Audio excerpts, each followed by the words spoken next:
Hey everybody, it's Eric Alive alongside Rod to talk about Michigan State's 84-56 victory over the University of Detroit Mercy Titans.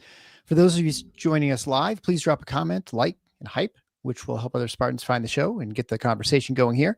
It's now just 2 weeks until the Beat Rod contest closes, so send along your prediction for the final Big Ten standings to me at eric@tffinots.com, along with your name and how many points you think Michigan State will score against University of Michigan this season. Remember, they do play twice.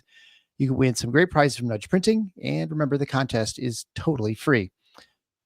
Okay, Rod, I guess this game was just about what I expected, personally. A team that didn't look quite as sharp, but against an opponent that was just totally outmatched and couldn't hang with the Spartans at all. Michigan State led wire to wire.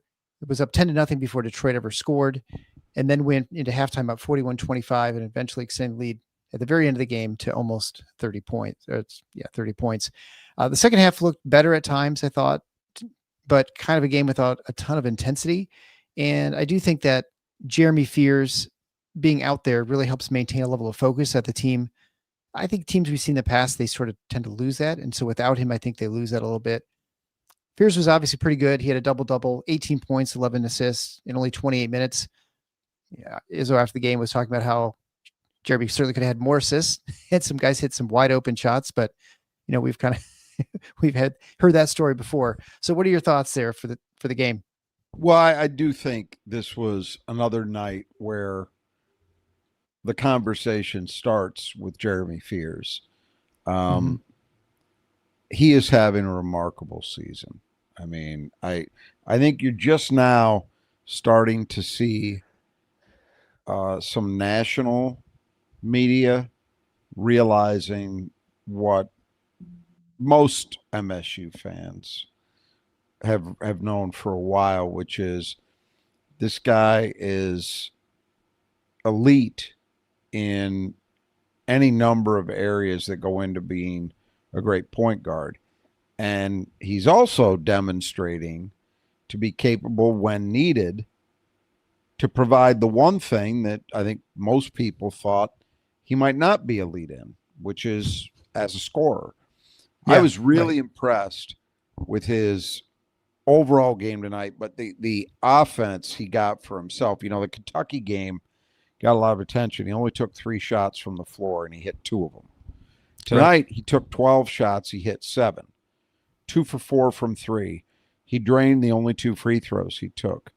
Only had 1 rebound. He's been averaging close to 5, so I don't know what happened there, but the thing that we all pay the most attention to is the assists and the turnovers. He had 11 assists tonight, many of them of the spectacular variety, or the plays ended spectacularly. Yeah. And just 1 turnover. I believe his season total now through 5 games is 52 assists and 10 turnovers. That's pretty good. That's off the charts good. He is the nation's leader in assists.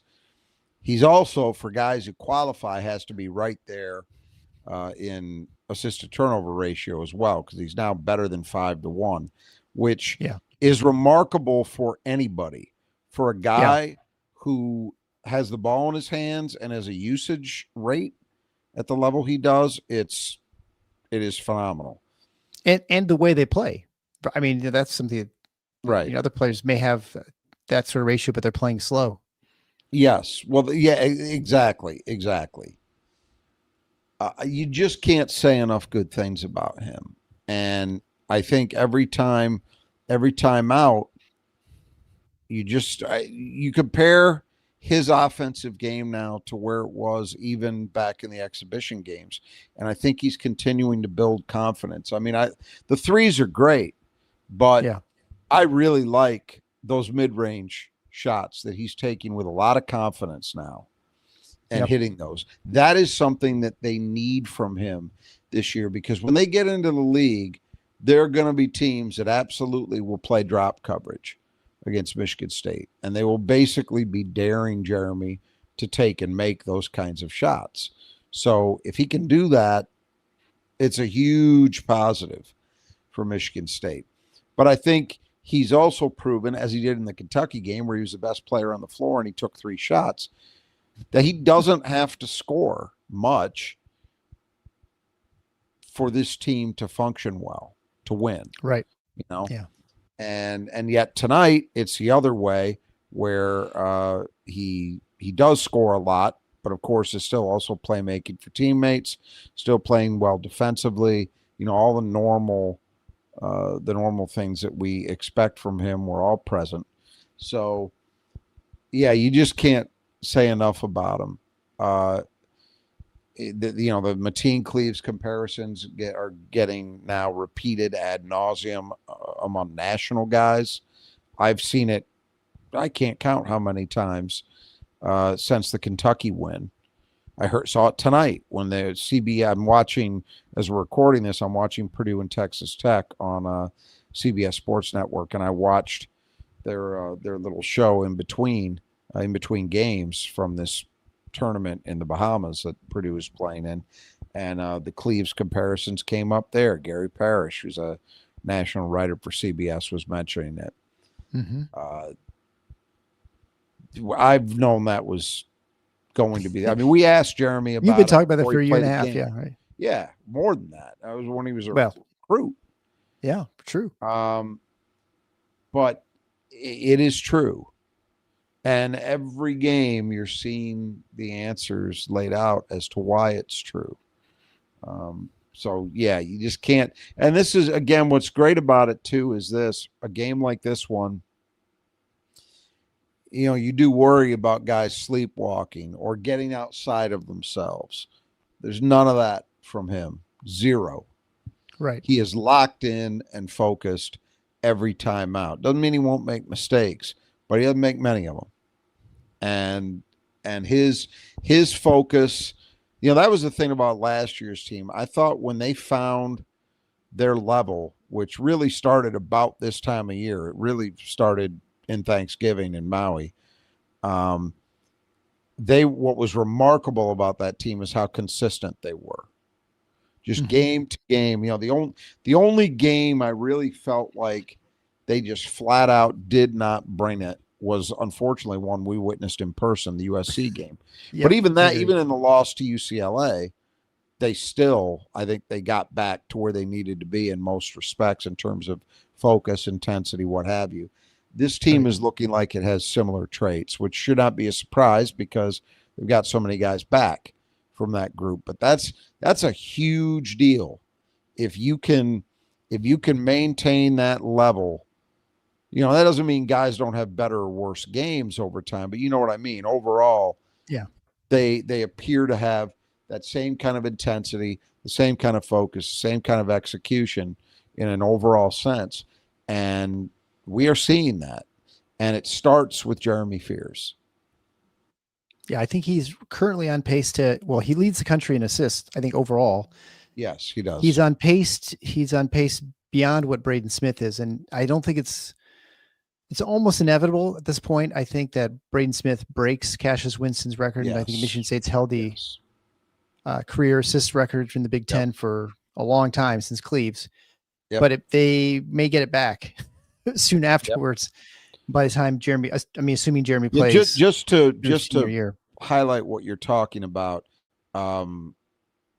Jeremy Fears at a similar point in their careers is slightly ahead of Braden Smith's pace. Yeah. And so if he maintains or improves on that, he would almost inevitably, assuming health and 4 years, would pass Braden Smith, who I agree with you. He's going to rather easily get past Cassius Winston's record. But again, the thing that was impressive about tonight, and you're not going to see it every game, but you will see it sometimes, is when, for whatever reason, the game unfolds in a way that maybe Jeremy needs or has opportunities to score, and he's doing that too. And he's looking confident while doing it. There was a small corner of the Michigan State fan base that, for whatever stupid ass reason, had concerns about Jeremy Fears because, he hasn't proven he can shoot this and that. And I maintain shooting is actually the least. He can be a dominant player without shooting the ball extremely well. We saw that in Kentucky. Well, he shot. He was 2 for 3, but he didn't take shots. But he didn't have to score 20 points. Right. Yeah, exactly. Right. exactly. That's my point. That's exactly it. Yeah. But I think he's also demonstrating that he can also go get it when he needs to, or when the opportunity's there to do it. So, yeah, really, really impressed with him, which is stating the obvious. I mean, if you're game planning against him, I can't envision that you're going to drop coverage as your best strategy. I mean, I guess it depends on how you normally play defense, but boy, I don't know that I want to leave that guy all by himself, because teams are going to do it though. He's what, 5 for 9 his last 2 games or 3 games. Teams are going to do it. Michigan's going to play drop coverage against him. I'd bet the house. There will be other teams, unless and until it just becomes so overwhelming. And even then, I think you'd still, right? Because he's not Sean Respert. No, that's true. So you'd still rather take your chances with him shooting a 15-foot jumper as opposed to him blowing by a big man guarding him on a switch and getting to the rim and either scoring or drawing contact or both. So I do think he's going to see it, because it's even if he continues to shoot well, like we've seen, it's still probably the best of a bad set of bad options, Right. That's why a lot of coaches will opt to play it that way. And it's important to note, it's not that they're cowards. It's that a lot of programs, particularly in the Big Ten, don't emphasize things with their bigs the way Tom Izzo does. Right. They don't make it. Matt Painter does not think very much, it appears to me, about how well can my big men play in space and can they get up and allow us to hard hedge on pick and rolls or even feather. Him think about that. Yeah. So those guys, that means there's a lot of big men who have no chance if Jeremy gets squared up on them 18 feet from the basket. He's going to blow past them. There aren't a lot of Carson Coopers in this league. Right. Yeah, you can't take that for granted sometimes watching Michigan State play. So as far as the rest of performance, I mean, it's almost a 30-point win, but this is a team that was not very good. I mean, that's putting it lightly. I mean, they had some moments that they looked okay, but they were not a very good shooting team. They showed that many times tonight. They showed some intensity in the boards and some physicality. And I think, you had mentioned in the pregame that they had a 7-footer, but he doesn't play. Well, he played today. He did. He actually started. Yeah. It was a little. Believe me, when I saw that starting lineup, I thought, thanks, Mark. Yeah. I get it, though. I get why they opted to go that way. Oh, yeah. And it kind of worked a little bit. They had some, the size inside helped them a little bit. And I think they rebounded a little bit better. Maybe they had we talked about their guys are 6'8". They've got some guys with some size, some bulk that could sort of mix it up a little bit. And they played from some pretty physical basketball, to their credit. They did. I thought they looked like they were a team coached by an ex-MSU assistant, in that they played hard and they played tough. They just obviously they lack a lot to really capitalize on all that. But from an effort and toughness perspective, I don't think there was much to complain about if you're Mark Montgomery. No, I think they gave. I never felt there were times they were taking plays off. I don't think they didn't play with intensity. They just were overwhelmed with with Michigan State's team. And that Stone, when he said he's 5'8", he doesn't look 5'8". He looks like he might be smaller than that. Yeah, I think he is tiny. But I mean, to his credit, he's able to hang out there for a while. But it was so weird watching him play. I mean, Jeremy Fears just towered over the guy, made him look just. Yeah. Not only was he short, but there's just not much bulk to him at all. He couldn't be more than like 130 pounds or 125 pounds. Yep. Very, very, very accomplished high school player in this state, though. And I think he's going to be good for U of D, because at that level, we talked about this in the pregame, you can get away with that in the Horizon. Yeah. I've seen it before. I mean, Eastern Michigan had a run. They had a couple guys who ended up, Lorenzo Neely and Earl Boykins, who, Earl Boykins, he was like 5'5", I think, or something.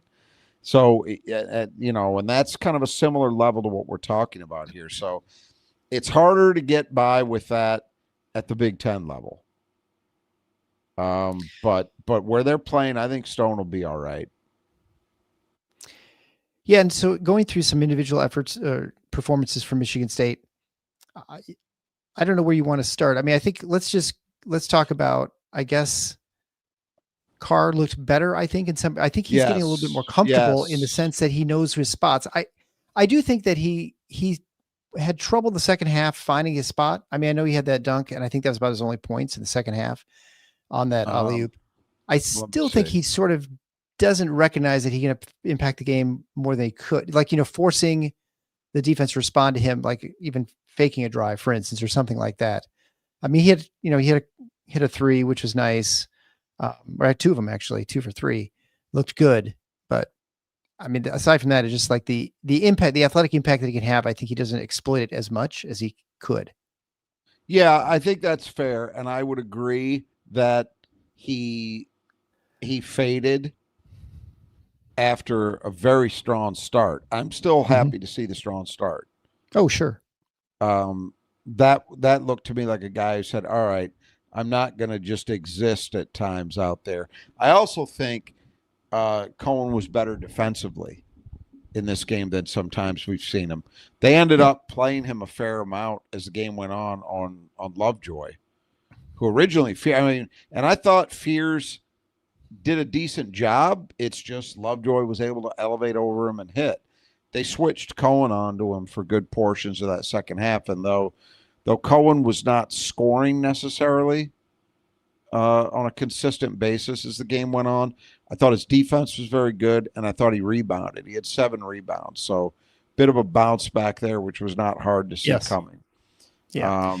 I agree that especially the defense, the one problem I had, I think I've mentioned this to you before, I think he just overcommits on drives and then he's sort of out of position, and he just kept his balance better on defense. I didn't see him do that much tonight. Yeah, exactly. That's I think that was much better. Exactly. Yeah. But I think a step forward for him. I think that you'd like to have seen him sustain what he did in the first 10 minutes, but he did do what he did in the first 10 minutes.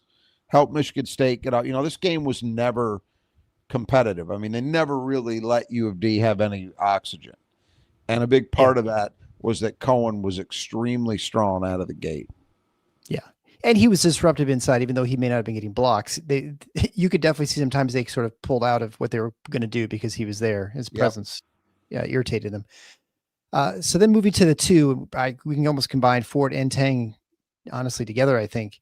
They both kind of struggled, I thought, tonight a little bit. I mean, different ways. Sort of looked like they did the first couple games, which for as good as they looked against Kentucky, I think it's sort of like, I won't say a step back, but definitely not. They definitely didn't bring what they had last just a couple nights ago. Well, look, I mean, on the one hand, you can make this very simple and say shots didn't fall. They both looked off. It wasn't that they were getting robbed with, a lot of shots going in and out. They were bad misses. So, I mean, that's true. And I don't think that either one really did as much in terms of other ththings to make up for shots not falling, It wasn't like either of them had, but he had 5 rebounds and, he was great defensively. I mean, they were fine defensively. There weren't a lot of glaring errors I remember from either one of them, but still, disappointing. You'd have liked to have seen better from both of them, but obviously it didn't cost Michigan State tonight. So, this is how it's going to be. I mean, I don't think I've been encouraged at different points with both of them. And it's not like Michigan State has other options, I mean, they do in the sense that they'll also play Jordan Scott, who got a lot of run tonight, and also kind of struggled. But that's who they've got. So they're going to run those guys out there. And it's as simple as that. They're going to run those guys out there, and I think we've seen enough to believe that there will be nights where they get really, really good contributions from them. And then there'll be maybe nights where it doesn't happen. What you're hoping for is that at least one of them has a night. Tonight, it didn't happen for either guy. Yeah. I mean, you could definitely see Izzo struggling trying to find someone who could get something going. I also will say, and that's why you this. had Divine playing the 2 as Yep. well. Just, I think that was even another Yep. attempt at it. And he had a better night. I thought he had another, I won't say spectacular game because there were some flaws, but he is making progress. There's no doubt about that. The offense looks better consistently, game to game. It looks calmer when he's out there than it was early on. That's a huge positive. He had a moment or two, and this is, I'm getting the sense that this is going to be the Divine show defensively. He will have moments where he can make a truly great play, and then he will follow it up by just an inexplicable mental mistake, you know. But I think the potential's there for him to be very, very good on defense, and he'll probably weed out some of those mistakes as we go. But I like him. I also thought, just going back to Fort and Tang for a second, and this was true of Michigan State in general, the second half, I really, we said, well, the threes weren't nearly as good as they were against Kentucky. That's obvious. Yeah. I just thought the shot selection was pretty awful. I thought they really forced some stuff, and I talk about this all the time. You have to be able to feel situations when you're playing when it comes to that. And, there are people who say, well, shooters have got to shoot and you got to stay confident. You got to keep firing. I don't believe that. Well, if you're Sean Respert, yes, or Cassius Winston, yes. They don't have anybody like that on this team. Yeah.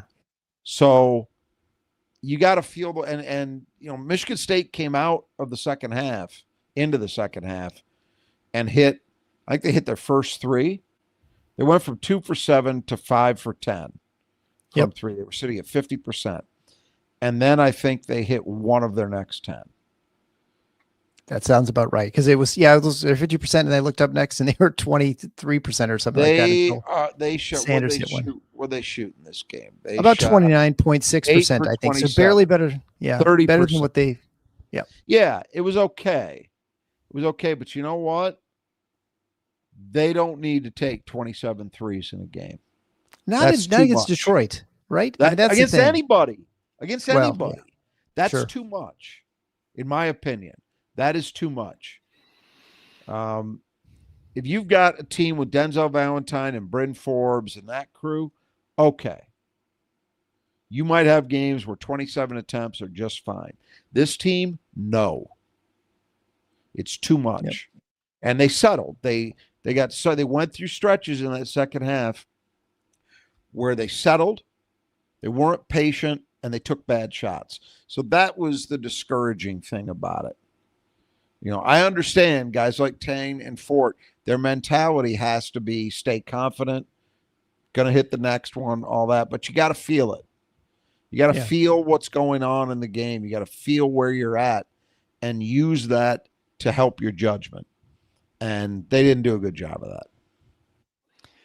So how'd you feel about the front court with Kohler and Cooper? I mean, I thought Cooper, he did well. He hardly played in the first half. He's like 2 quick fouls. And then I thought he came back, played pretty good game the second half. And Kohler struggled rebounding. I mean, I don't know if they're just kind of getting stolen away from you. We're just sort of just barely out of position. And then, 1 for 4 from 3. He's one who forced a couple threes, I think.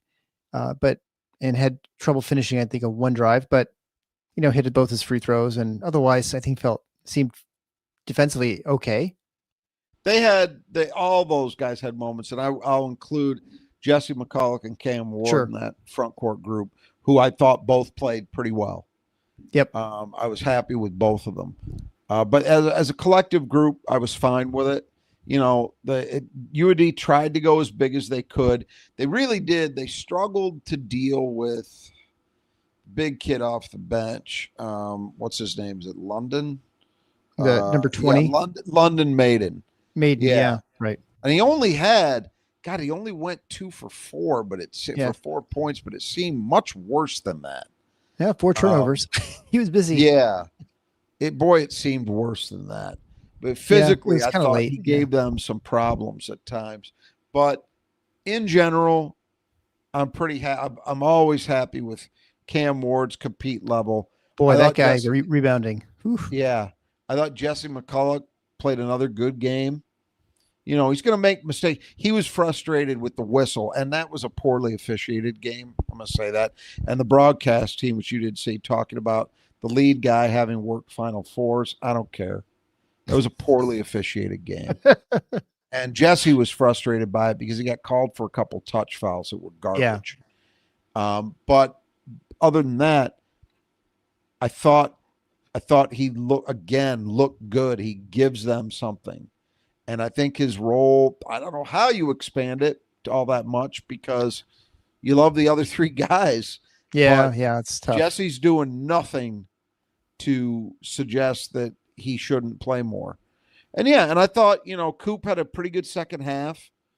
I thought Jackson was, not his usual dominant self on the boards, but, offensively, I don't know what he ended up. 13 points, 5 of 9, 1 for 4. Yeah. Interestingly, all 4 rebounds were offensive rebounds. Yeah. Well, that's not a shocker. We know No, he can but particularly work that end. But you can't 5 for 9, Coop 4 for 4 from the floor, 4 for 4 from the line. So it looks to me like he and Cohen, the last couple games, have really gotten back on the beam with free throw shooting, which is important because they're guys who will be there a lot. Jackson's been there all year. yeah. But I think overall, you could argue a little bit about maybe giving up an offensive rebound here or there where you weren't tough enough. But overall, okay, solid, not a problem the way they played as a group. Yeah. I mean, they gave a couple offensive rebounds, but it was late. I think with the last 2 minutes of the game, it kind of, weird lineups out there. And so that's, you got Nick Sanders and Denim Wojcik. So you're pretty small and getting up a couple of rebounds. I think the one takeaway, as discouraging as the 3-point shooting was, and it's not super discouraging, but it's like you kind of wish they were at least like mid 30s or so. But I think the free throw shooting looks like it's getting kind of running back in shape. I mean, you have Wojcik missed both of his, which is a little surprising, but maybe a little nerves and stuff. And then Ugochukwu is kind of struggling a little bit the line as well. But outside of that, I mean, Scott hit both his free throws. Ward split them, which for him has been pretty good. Carr hit all 3. Cooper hit all 4. Fort, Fears, they shot 77. They shot 77%. 77%, which is much better than, because I think they were just below 70% for the year going into this game. So that'll put them well above 70% because they had a lot of free throws too. Yep. The guys who are going to spend the most time, most likely there. Jeremy Fears is over 90% on the year. Jackson's got to be pretty close to that. Yeah, I think and now you've got Cooper and Carr starting to round into shape. Those are your 4 guys. Yeah. If those 4 guys are all shooting, 75% plus, this team's going to be just fine. Yeah. What was hurting them early on was Cohen Carr and Carson Cooper were struggling. Right. And it does look to me like they may be past it. Yeah. They looked pretty smooth out there. And the only one you would hope to pull it, because he's going to get a little more time as time goes forward, is Cam Ward. You'd like to get him a little more comfortable with the line. I know he's like a 70% shooter in high school, and nothing changes going to college. It's the same free throw lines. Everything's the same. So you'd hope you kind of get to where you want him there. All right. Well, why don't we start going through talk about some gutters and talk the brothers Just Two Gutters. They're the ones who sponsor the player that Michigan State needs to keep in the gutter. It is fall, of course, it is time to make sure those gutters are clear, make sure they're draining properly. So get out there and call the brothers that Just Two Gutters today. You can find them at our support page at tffinots.com/support. The gutter brother from the West Side, Kurt, was at the game today, actually, although we never had a chance to get him. He had all kinds of parking issues and stuff. So it's at the end, his wife did not realize you can't take a person into the Breslin Center. They said walk back to their car. It was kind of a mess. So I feel bad for Kurt. But he's out there grinding every day, getting those gutters going. Make sure they're he's getting repaired. He's replacing them, whatever needs to be done. He took care of my house. He's taking care of Rod's house in Detroit, or not him, but I guess the other brother in Rod. So if you're on the west side of the east side, have these guys take care of things. 10% off if you mention Final Four when you get your estimate from them. So the player that Michigan State had to keep in the gutter was none other than Orlando Lovejoy. And he was pretty good. He had 14 points. He was 5 of 8 from the field. He didn't attempt any 3-pointers. He was perfect from the line, hitting all 4.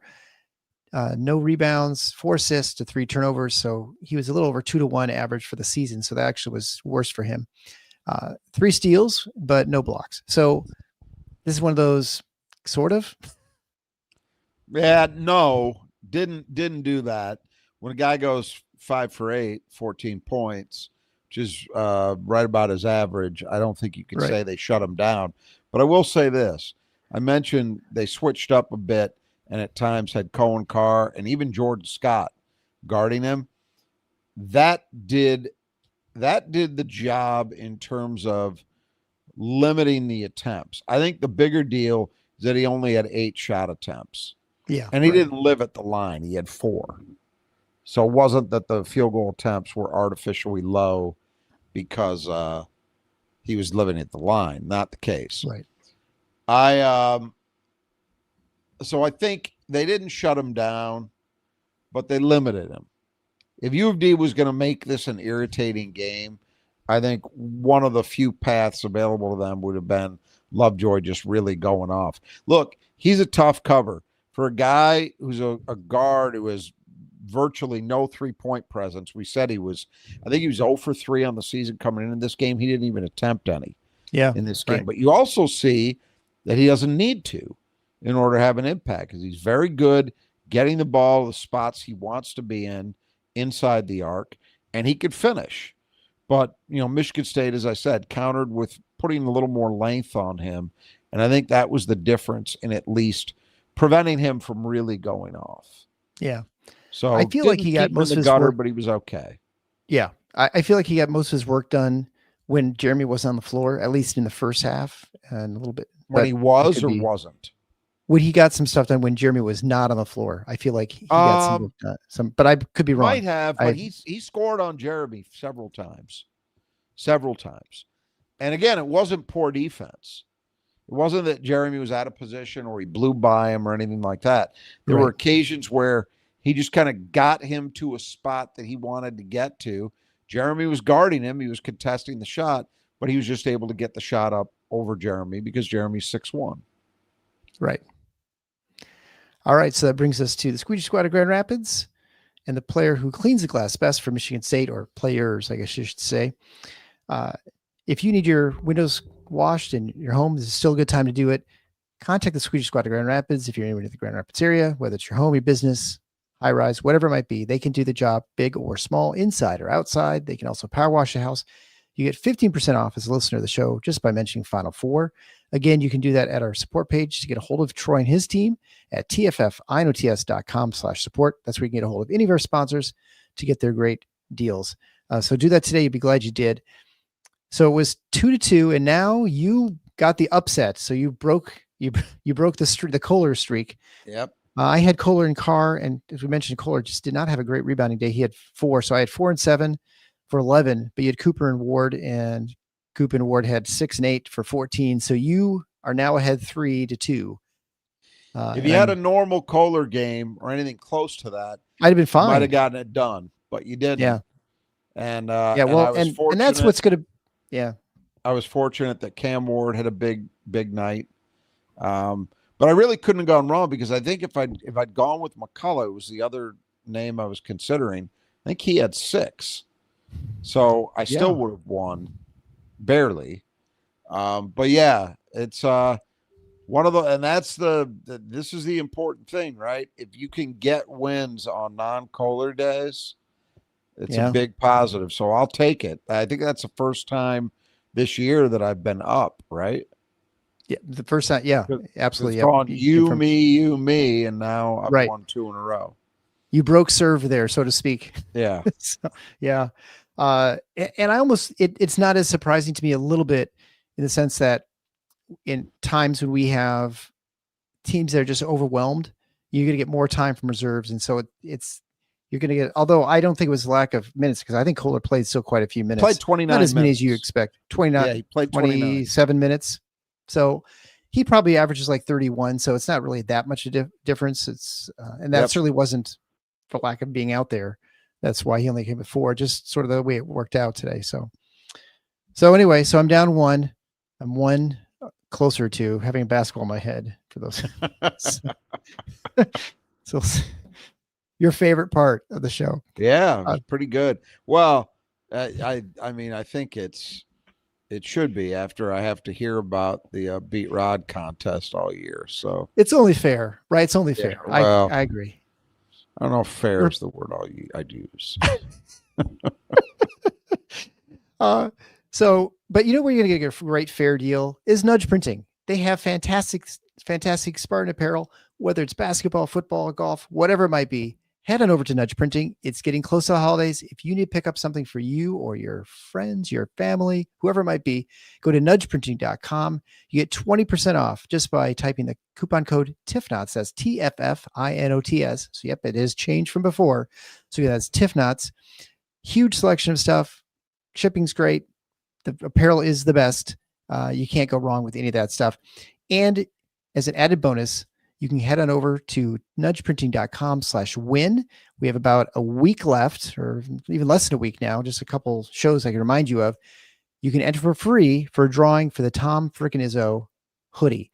It'll be that same really awesome thing. And it's actually funny. My wife's, one of the nurses at her office, she was going on and on and on about the Nudge Printing hoodie she had.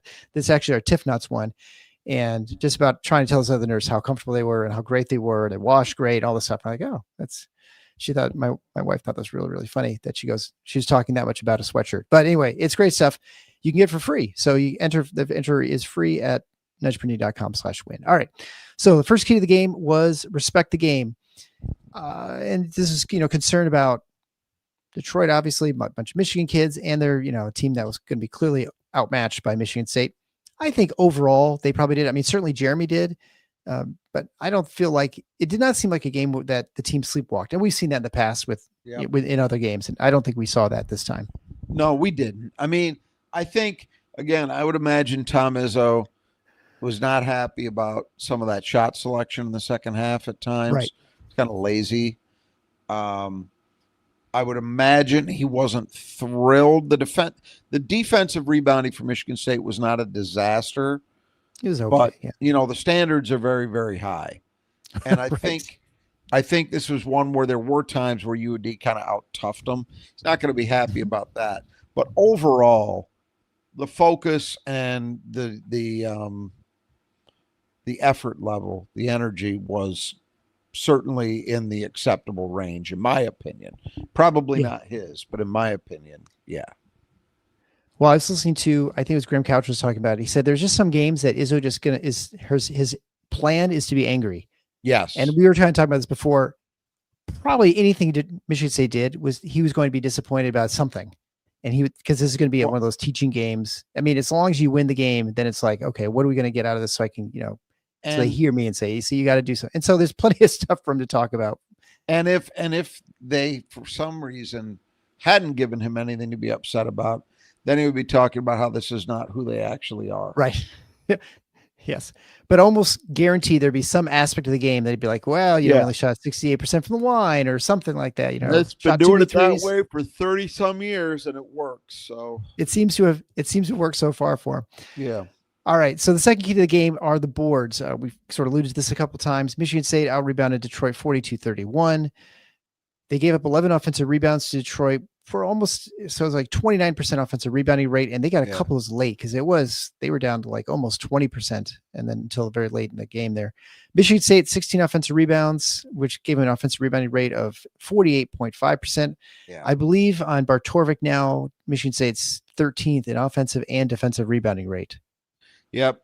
And you get a check mark at both ends. The defensive side for MSU, just barely.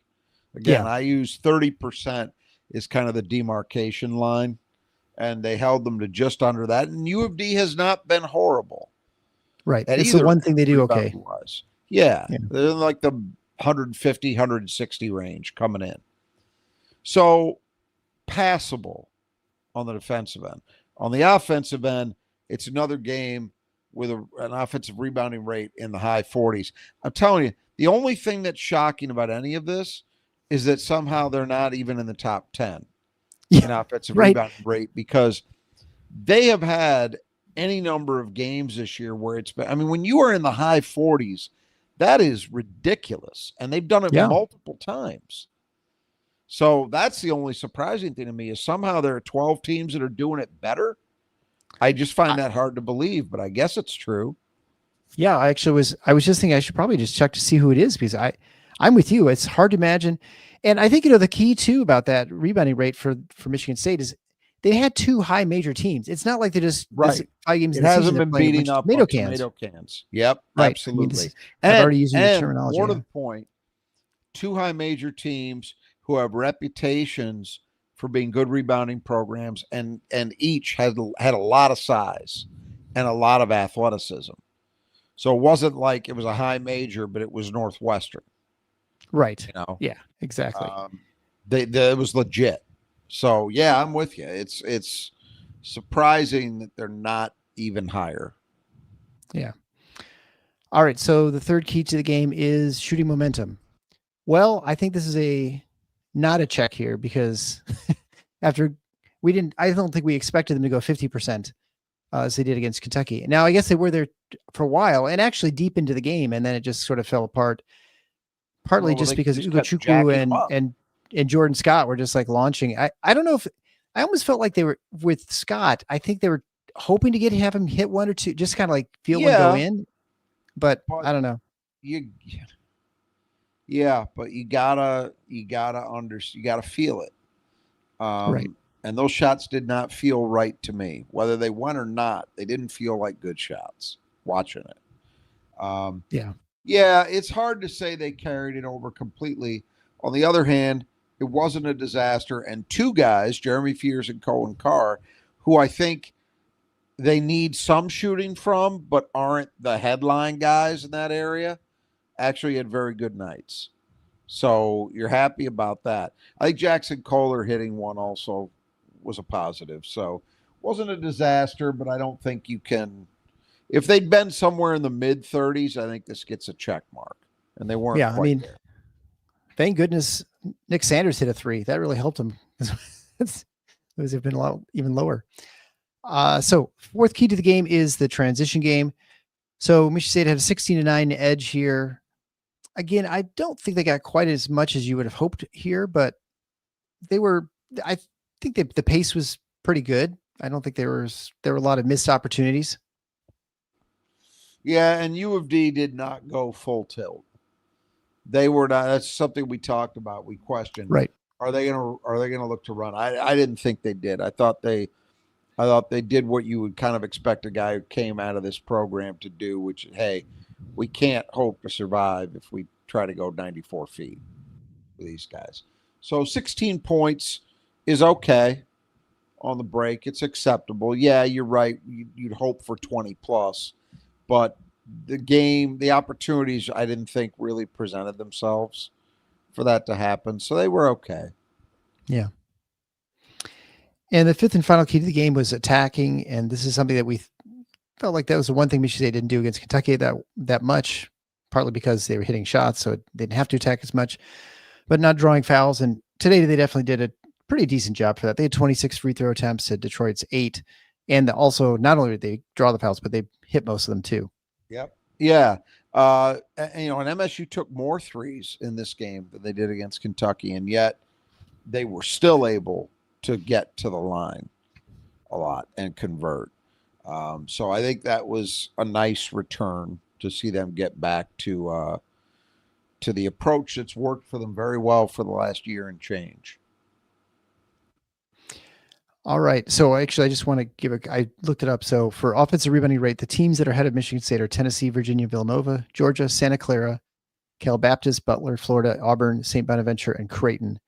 And only one of those, I guess 2 teams, Cal Baptist and Florida, actually have a green mark for defensive rebounding. So like an all-around rebounding team. And Georgia's actually really, really bad defensive rebounding. They're like 277th. So yeah, some of those programs you listed, Tennessee for sure. That's something they do as a program staple. Maybe, yeah. Virginia's in a new era, so it's hard to to know. That's true. Yeah. Historically, they were not a good offensive rebounding team. Wasn't something they emphasized, but they're in a new era. They beat Northwestern tonight in a very tight game. But I think you make a good point, though, a while back when this came up, that you also have to remember Michigan State's seen two high major opponents who are pretty good rebounding programs. So it may mean that number they've got is a little more legit than some of those others. Obviously, I don't have a firm grasp on who all of those teams have played thus far, but I would kind of bet on that. The bottom line is that after kind of a shaky game and 3 quarters in the exhibitions, since the regular season and really the last portion of the UConn exhibition, I think that Michigan State has demonstrated that what I suspected would be the case is the case. They are a very, very, very good rebounding team at both ends. And as you say, when you're as good as they are at both ends, that matters. Not a lot of people out there that can do that. And it's clearly a strength and clearly part of this team's identity. Yeah, and I think the impressive thing with Michigan State, to be such a good defensive rebounding team and yet also run that break, that's pretty hard to do, right? I mean, it's kind of a dangerous sort of way of living. And yet they managed to pull it off. That just kind of shows from a strategic standpoint and sort of like the practice, obviously it's working, which is nice. All right. Well, any other last thoughts before we get out of here? No, I think it was overall kind of the game you'd kind of hope for. You got a chance to play a lot of people, and they did. They took advantage of that. And I think it helps those guys. I think, again, not everybody, but Cam Ward had another productive night. Jesse McCulloch. I thought Divine Ugachukwu made some strides. So it's good to see those guys getting a little more in the way of run, because that's going to be important. I mean, I one of the things that I came out of that Kentucky game thinking, which we didn't really talk about a lot, but when you looked at the games that guys like Kurtang and Jesse McCulloch had, in addition to Cam Ward, where you sort of expect it now, what I'm left with is the impression that, this Michigan State team may be deeper than people realized. Izzo talked a lot about that in the preseason, that, we're going to play 10 guys. It's not going to be like last year, where the difference between guy 2 and guy 10 in the rotation wasn't a whole hell of a lot. Minute wise, you mean? Like minute wise, and also, consistency of production, that there was, sure. On any given day, you knew the 9th guy could end up being one of the leading scorers. I think Jace separated himself out at the end of the season, but you know what I'm talking about. I think overall he's going to be right over the course of the season. That's how it goes. But, you look at a night like tonight, and the big 4 were all in double digits. Yeah. They were all between 12 and 18, I think. So that's going to be the way it goes most of the time. But it's a big deal if Michigan State is able to get really high quality basketball out of a rotation that goes 10 deep. And I think we are seeing signs that is a very reasonable expectation. So it was good to get those guys more opportunities tonight. And I think some of them cashed in on that. Jesse McCulloch, I think you feel good overall about the way he played. Cam Ward, it's pretty much always now you're feeling good about the way he played, but you did it again. And then Ugachukwu, that's really important. And I think he is steadily, it's not, he hasn't had a monster game yet, but it's really been the last 3 games, I think. Every time out, it feels like he's getting a little bit better. You have maybe a little bit more trust in him. And if that keeps up, boy, this is going to be a very difficult out in the Big Ten. Now, I'm saying this as we're recording this. I've watched Purdue run out to a 23-point halftime lead over a Texas Tech team that a lot of people like. Yeah. So Purdue is as good as I thought they were going to be. But you know what? I've seen a lot, not everybody yet, but a lot of the Big Ten. There's nobody else other than Purdue that's playing as well as Michigan State. Period. Yeah. And that has a chance. Again, we know this team for a sharp, relatively speaking, for this time of year as they've been thus far, they're nowhere near their ceiling. What happens if Cohen Carr starts to consistently impact games over 40 minutes? You know, what happens if these young guys, these freshmen and redshirt freshmen or transfers like Ugachukwu, just continue to slowly but steadily elevate their play, their consistency?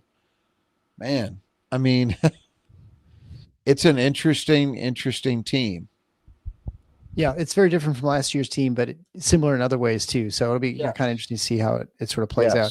Exactly. So this Enoch Hines just left a comment too, saying he's kind of behind the live feed, so he'll catch up to this point. But mentioning that Fierce had a 56.0 assist rate. I'm not sure what that means. Do you know what that means? Yeah, assist rate meaning percentage of plays that when he was he assists on 56%. Yeah, that's very strong. It's very strong. Well, and I got to imagine that he's well ahead of especially since he's been playing more. He's going to be well, and with the usage compared to what in the past. Oh yeah. With Smith, I mean, he should, assuming he plays for you, he should easily pass Smith. I mean, I don't think there'd be any question about that. I guess you have to play enough tournament games too. That makes a difference, I suppose. There's that. And and people have to make shots, and that he stays healthy. And, there's a lot that goes into it, but he is really, I think it's unquestionable now that he is. And it's funny because the Big Ten is absolutely loaded with great point guards, but for Michigan State, he's the perfect guy. Yeah. And I think it's starting to get to the point that now you're going to hear his name consistently, I think, when national guys start talking about the best point guards in America. He's not going to put up the scoring numbers that some of these other guys do, but he's proving to be a capable scorer, and everything else he does is as good as anyone. Yeah. Even someone like Braden Smith, who I have a tremendous amount of respect for. Braden Smith will score more than Jeremy Fierce for sure. Right. But Braden Smith doesn't guard the way Jeremy Fierce does. No, that's very true. Yeah, and I want to say, as far as his shooting, it sure looks better than Mateen's shooting did. I mean, yes, early on. I would say that's true. I'm not saying he's better than Mateen, because you got to win. You got to win big in order to be sort of getting that. Well, you got to win a couple. You got to win a couple Big Ten Player of the Year awards. You got to be a 3-time All-American. Yeah, that's not a fair standard. That's not a fair standard. But there's so many traits that are similar between the two of them. Absolutely. All right. So I had misspoken before and said the game was on Monday. The game's actually on Tuesday against East Carolina. Yep. So we will be 1 back. p.m. 1 p.m. Yes. I'm working that day, so I don't know when. We'll be live at some point after the game. I'm not sure when it'll be. Probably later in the day. But we will get back after that, and then we'll probably turn around quickly because we'll have to preview the North Carolina game as well. So until we see you before the pregame for the East Carolina game. So until then, the Final Four is not on the schedule. Go Green.